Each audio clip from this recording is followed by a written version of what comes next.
Pastor Chris. I'm Pastor Tim. And today we're talking about guidelines. That's right. Guidelines, they are so important.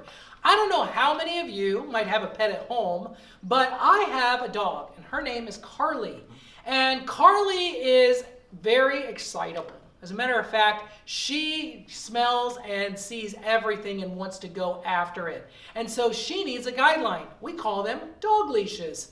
And we put dog leashes on Carly all the time, anytime we're going to be going outside the house. And what a guideline does, this leash actually controls her movements and keeps her safe, also keeps other people around us safe. And that's a really, really important thing. I would say that a dog leash is probably the most important thing that you need to have if you have a dog. But there are other animals that also need guides. That's true. In the Bible, it talks about shepherds all the time. And shepherds carried around big, long sticks. Sometimes there was a curve at the top, sometimes there wasn't. But they would use them to guide their sheep back into the flock. They wouldn't whack them, they wouldn't crack them over the head, but they would guide them back into place with the stick to say, all right, we're going this way. Nope, don't run off by yourself. Stay with the group. So they had guidelines to stay with the group, and they would use a shepherd's staff to do that. That's right. And you know what? We actually have folks that help us today to be a guide, and that's our president, our government officials. These guys they're supposed to keep us safe. And there's a lot of ways that they're doing that right now with the coronavirus going around. They're putting in strict guidelines to try to keep everybody as safe as possible. And it's important that we follow those guidelines. It is. It's very important. And it's important that we pray for the people who are making decisions. So I want to encourage you to make sure that you're praying for our president, praying for our governor, praying for the people who are trying to take care of us with these guidelines.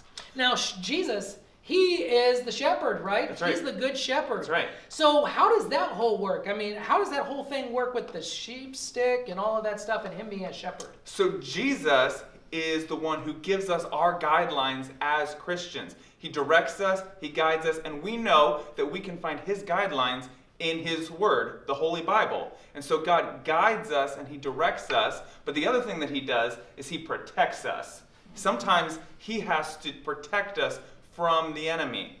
And it's very important that we follow his guidelines so that we don't find ourselves in big trouble or off alone. That's right. Now, here's what we want you to do today. We want you to go to your house and, first of all, tell us if you actually have a pet and what kind of guidelines you put in place for your pets. Like, for example, I have fish. Guess what? The guideline is the fish tank. They can't leave the fish tank, right. All right? So what pets do you have and what guidelines do you have in place for those pets?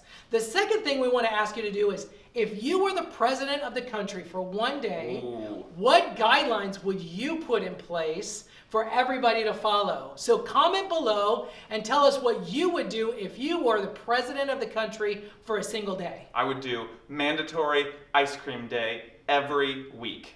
That actually sounds really cool unless you're lactose intolerant. True. However, I'm a nap person. I would love to see us do a siesta every afternoon. Ugh. No, thank you. No naps for me. Anyway, tell us what you would do if you were the president for one day. What guidelines would you put in place? We're going to see you the same time, same place tomorrow. Bye, everybody.